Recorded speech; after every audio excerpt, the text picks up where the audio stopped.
Just recognize. All right, I will call to order a regular meeting of the Wellington Board of Selectmen. It is Monday, December 20th, 2021 at 6:30 p.m. I'll ask you all to join us in the Pledge of Allegiance, please. Pledge allegiance to the flag of the United States of America and to the republic for which it stands, one nation, under God, indivisible, with liberty and justice for all. Thank you. I always want to add my center school ending to that. Is that center school? They have a little card of your best to be your best.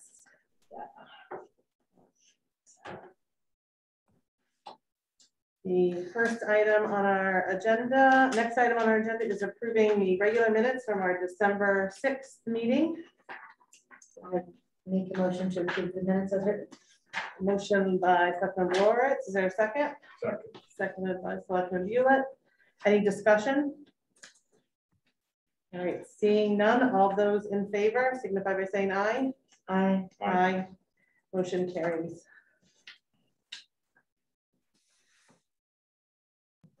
Correspondence in your packet. Did I miss present to speak? Sorry, I checked it right off. Present to speak. If you would like to speak at this time, I ask you to state your name for the record and limit yourself to 2 minutes. If you're on camera, you can give us a wave. You are not required to be visually on camera if you would like to speak. So is there anyone present to speak? Yes, sir. You may speak. Thank you. Peter Latinchich, 97 Trask Road. I wish to address the entire Board of Selectmen regarding the last Board of Selectmen meeting. It was very disturbing and discouraging for me as a town resident to witness what can only be described as a conscious effort by the town Democratic leadership to slander the reputation of our town Republican leadership. This was evident by Democratic Chair Mike McCoo's disparaging speech aimed at Jim Bulick, the newly elected Republican selectman, at the first selectmen's meeting on December 6th, 2021.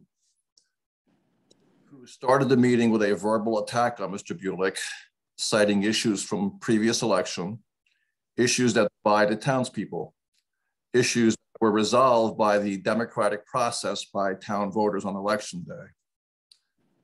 We expect our town leaders to lead with integrity, ethics, and professionalism. Elected officials are required to act in the best interests of their constituents and the town. Real leaders know how to work to unify their townspeople for the betterment of themselves and the town. Instead, we witnessed partisan political theater with the intent to bully and damage the reputation of Mr. Bulick, while simultaneously encouraging the continuing divide that has regrettably become too common in our town. We viewed no leadership skills on display during Mr. McCoo's speech. He deserves and expects better. Thank you very much.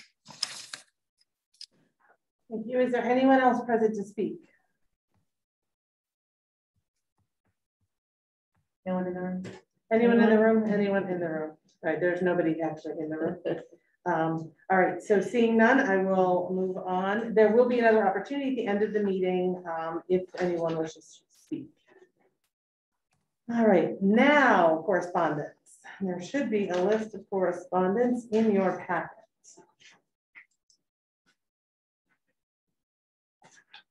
Comments or questions regarding the correspondence? They're all available in the Selectmen's office. Selectman Bulick had asked for a written opinion from our attorney on some items, and that was included in the correspondence. And it's available. Thank you. You're welcome. All right, seeing none, I will move on to First Selectmen's update.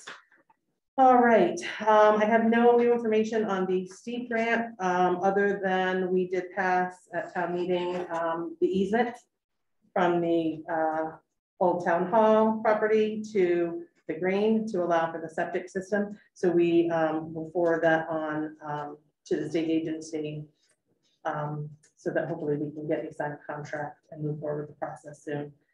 School building committee has no new update. They are meeting tonight, actually at the same time.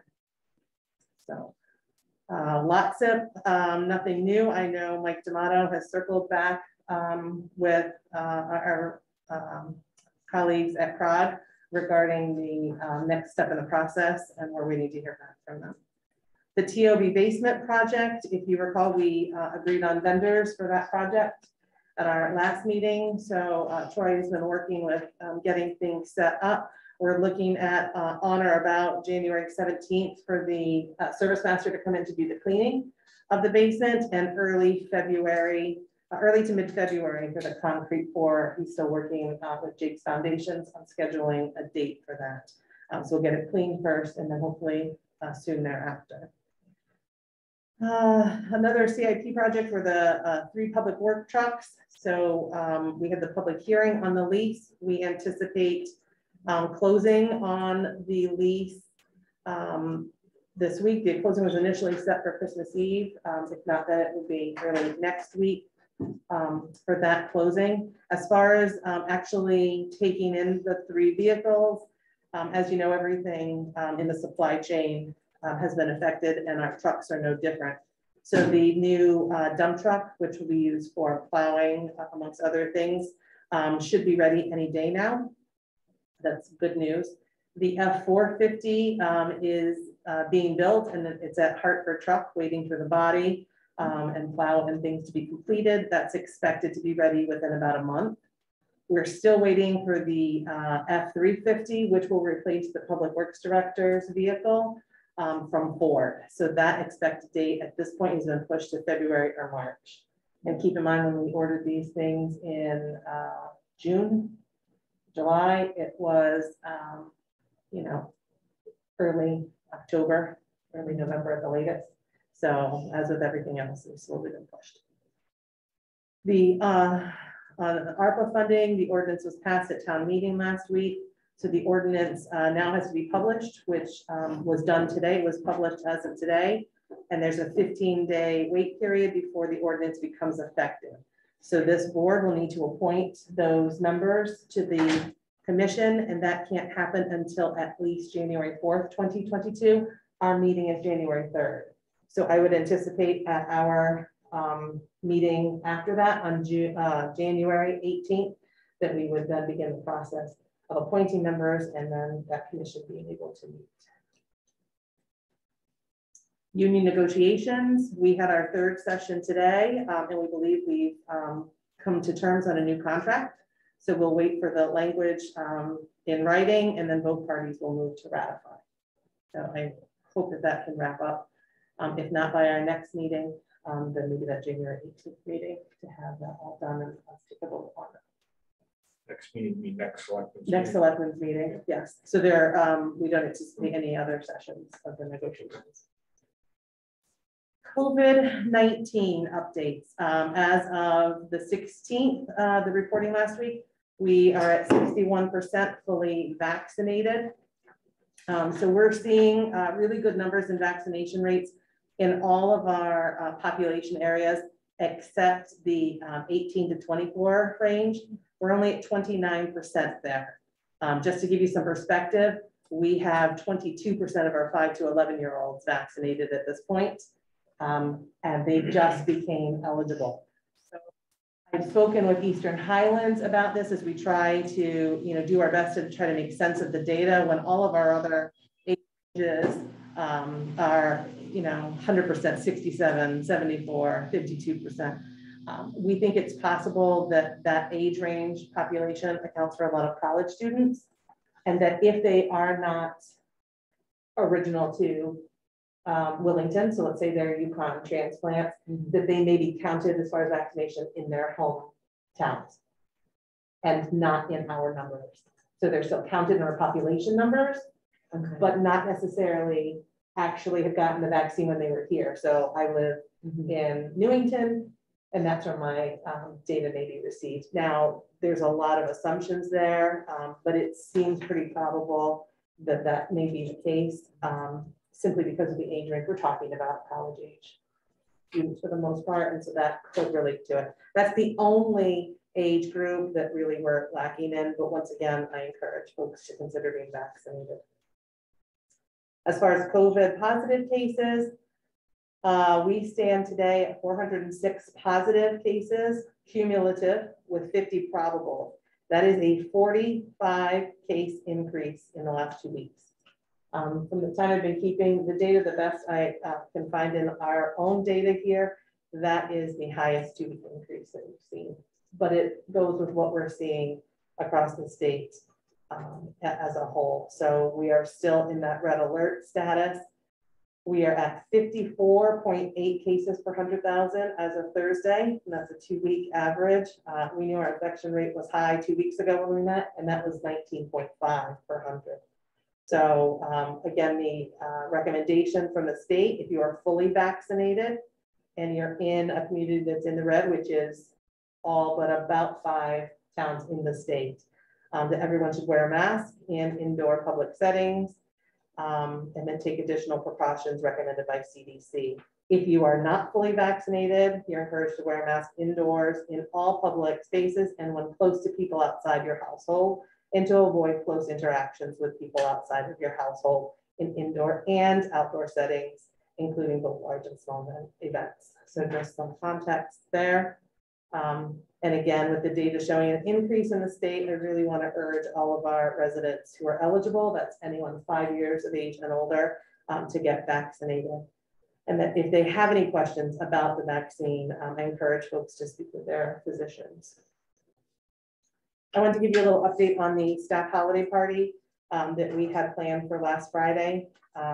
We have had a handful of cases within the town hall.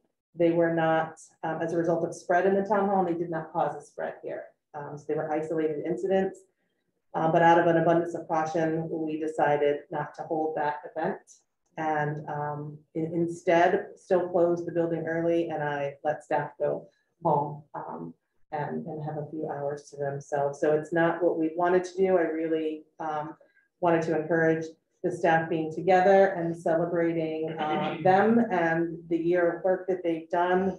But again, out of an abundance of caution, decided to go in a different way. And I'd be remiss if I didn't thank every member of the staff for the tremendous work they've done over the past year. We're almost 2 years into this pandemic, and they've had to pivot many times to balance the work that needs to be done in town, offering services to the community, and maintaining the health and safety of not only our residents, but themselves. And they've been willing to change with us and get the job done. So I can't right now say enough about our staff and how hard they work. So it was disappointing, but rest assured we'll be celebrating them in some positive way when it's safe to do so. That is all I have for my update. Okay. Seeing none, we will move next to Public Works. And I see Troy is on the call with us. Troy, we were enjoying the Christmas tree behind you. Oh, yeah, they can. All right, so we're still doing the trash at the park. We blew the dirt roads, which kind of sounds crazy, but we blew the leaves off the edges of the dirt road. So in the springtime, when we go to grade them, they're not all clumped up and everything. We've been chipping brush along the edges of the roads in a few spots, sight lines. We fluid filmed all the plow trucks. We did some roadside mowing still going on around town in a couple spots that didn't get hit through the summer. We installed some new signs on Daleville School and Marker Road. We're still having the sign stolen in that area.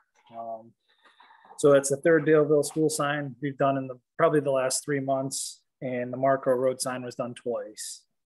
We picked up some wood that was cut down by contractors over the summertime on the sides of the road. And we're continuously working on the trucks and the equipment and just preparing for the snow. That's it. So while some people might be wishing for a white Christmas, I'm gonna say I hope that it's just a little bit of rain so that our Public Works Department and those who plow snow all over can enjoy a holiday. Thank you, Troy. All right, we'll move on to old business, the reapportionment committee. So at our last meeting, I explained to you the situation with the reapportionment committee. We appointed 5 people. Robin sent the information off, our town clerk sent the information off to the State Department of Education as instructed, and they came back to her with their interpretation of the statute. And their interpretation was that the 2 Board of Education members needed to be Willington Board of Education members, not Region 19 Board of Education members. We have a difference of opinion. The last time this committee was held, all the members from the 3 towns that were Board of Ed were all Region 19 Board of Ed members. But that being said, at this point, the attorneys at SDE were not willing to budge on their interpretation of the statute. So yes, so Sarah Smith and Bob Jellin, we've spoken to them and they've agreed to resign, and we would appoint 2 new members from the Willington Board of Education instead. So with that, I would move to appoint Ann Grosjean as a regular member of the Region 19 Reapportionment Committee, effective immediately, expiring once the charge of the committee has completed. Second. All right, any discussion? I will add, I brought this matter to the attention of the Board of Education. We learned about it on Tuesday afternoon. And so I sent off a communication to the Board of Education chair. They discussed it at their meeting, and the 2 individuals you're going to see us appoint were the 2 that came forward as willing to serve. So the names came to us from the Board of Ed itself. At their last meeting. Okay. At their meeting on Tuesday. So the timing of it was enough that we could get them at their meeting, because we are past the deadline that we were allotted to appoint members. Right. And I did speak to the attorney at SDE about that and said we would do this at our earliest convenience. But because it had, he had contacted Robin on Tuesday morning, I was able to communicate with them prior to their meeting. All right, so any other discussion on the motion? No. Seeing none, all those in favor? Aye. Aye, motion carries. I'll move to appoint Laura Rodriguez as a regular member of the Region 19 Reapportionment Committee, effective immediately, expiring once the charge of the committee has completed. Second, seconded by Liza. Any discussion? Seeing none, all those in favor? Aye. Aye. Opposed. Okay, can I ask for a roll call vote? Yes. Jim? No. Liza? Aye. Erica? Aye. Motion carries. All right, new business. The first item is approval of our Board of Selectmen workshop calendar. You'll see presented in front of you a proposed calendar of the budget meetings. So I anticipate presenting the budget to the board on January 18th, and then 3 sessions. If we need more, we could certainly add them after. So my plan is I'm currently meeting with, is that right? Mm-hmm. Okay. I'm currently meeting with department heads as we go over their budgets. They'll be compiled into a budget that then I will present to you in a full budget picture. And then we'll begin looking at the budget and determining any changes. The 24th and the 31st are not Board of Selectmen meeting nights. They're the off Monday nights. And then February 7th, I believe, is a Selectmen's meeting night. So the 5:30 would be prior to that meeting. And so at that time, department heads would be invited to certainly defend any parts of their budget that need be. Okay, so I will move to approve the 2022 budget workshop calendar as presented. Second. Seconded by Jim. Any discussion? I like this plan better than last year. The last 4 years plans. This is a plan I've been looking to implement. COVID really deterred how a lot of things I had planned went, but Jim, in the past, and I think to Liza's point, is we've had these workshop meetings where the department heads come to the entire board. Yeah. And so we're really looking at everything in individual silos and never get to see it together. Yeah. For weeks and weeks. So my plan is to put together an entire budget that we can see and then start having workshops on it. A reasonable approach. So, and I'm hoping to be more productive. Just curious, when do you start work? When do you start working on it? Oh, Right I've now. been working on it. You have Oh, been yeah. working on it. Okay. Yeah, in Yes. the past, we would have started. Yeah, on this end, I would have been looking at it for months. My department heads have been looking at it. So I've now at this point met with a handful of the department heads that make up the selectmen's budget. Okay. So when you look at the whole thing, there are plenty of budgets that are not included in our budget, and a lot of them do fall on. No, because my I office. get So, it, just, we're talking Yeah. about just the selectmen's budget. Yeah, Have we received any guidance from the Board of Finance? not as of yet. Not I as of know, yet. Okay. I know it was on their agenda on Thursday, but I did not. I was not at the meeting, and we haven't gotten a communication yet. But when we do, I will pass that along to the board. Okay, those are all my questions. Okay. Any other discussion? All right, seeing none. All those in favor? Aye. Aye. Motion carries unanimously. Thank you. All right. We have two appointments before us. An appointment for the Capital Improvements Program Committee. You see before you thing from Karen Ann Caldwell. I will move to appoint Karen Ann Caldwell as a regular member of the Town of Willington Capital Improvement Program Committee, effective December 21st, 2021, expiring December 8, 2023. Are any of these candidates here, by the way? No. No, and they were invited to join us. They were invited, but. Yeah, okay, correct. Just double checking. Yeah, and I don't know that she has another meeting tonight, but they're invited, but not always. Okay, yeah. Was there a second? Second. Seconded by Liza. Okay, discussion. This is to fill a vacancy. So you're aware the terms are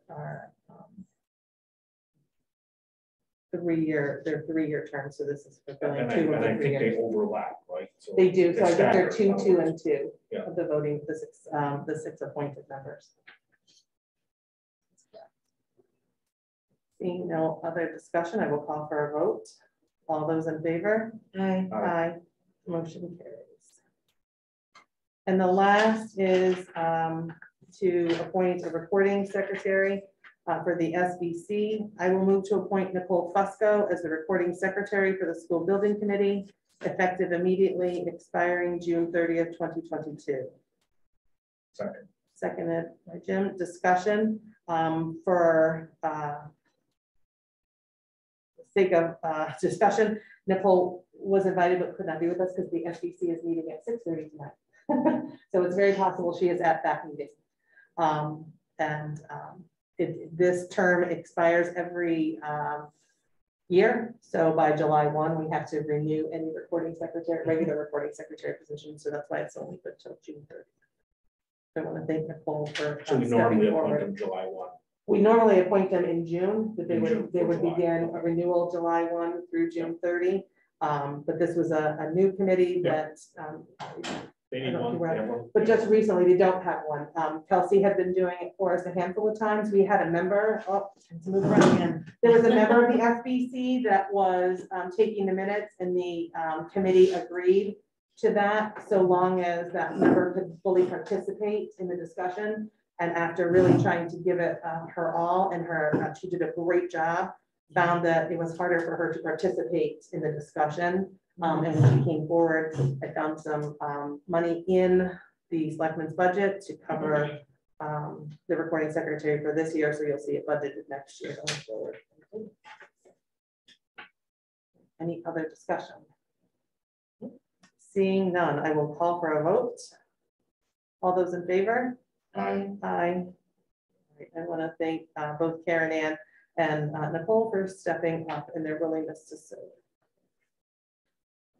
All right, so in the spirit of holidays, we don't have anything else new on our agenda. So that brings us to present to speak. Is there anyone on the call with us that would like to speak? If so, you can unmute yourself, identify yourself for the record, and limit yourself to 2 minutes. And you do not have to be on camera. Nobody wants to talk to us. Well, I appreciate that you all came to our meeting. So at any time, you can communicate your concerns to the Selectmen's office.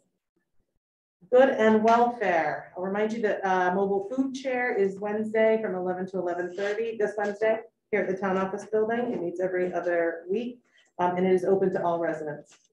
Excuse me, there is no requirements. If you can, please support our small businesses and restaurants. CIP and Board of Finance are still in need of recording secretary. So if anyone knows someone who's interested, I think Board of Finance had someone and they backed out, couldn't make it work. Contact the Selectmen's office. If you had an opportunity to attend the annual tree lighting, it was once again a wonderful community event. And I want to thank Alan Humphreys and the Parks and Rec Department for sponsoring. And a big thank you to Walt and Linda West for once again lighting our beautiful tree. And just to change things up a bit, we decided to put white lights on the tree this year instead of the colored lights. And once again, it looks beautiful no matter what. So we appreciate all that they continue to do. Remind folks that masks are required in all town buildings regardless of vaccination status. And we ask you to help us keep our staff and visitors safe. I spoke about COVID-19 being on the rise and remind folks that if you're sick, please stay home and get tested.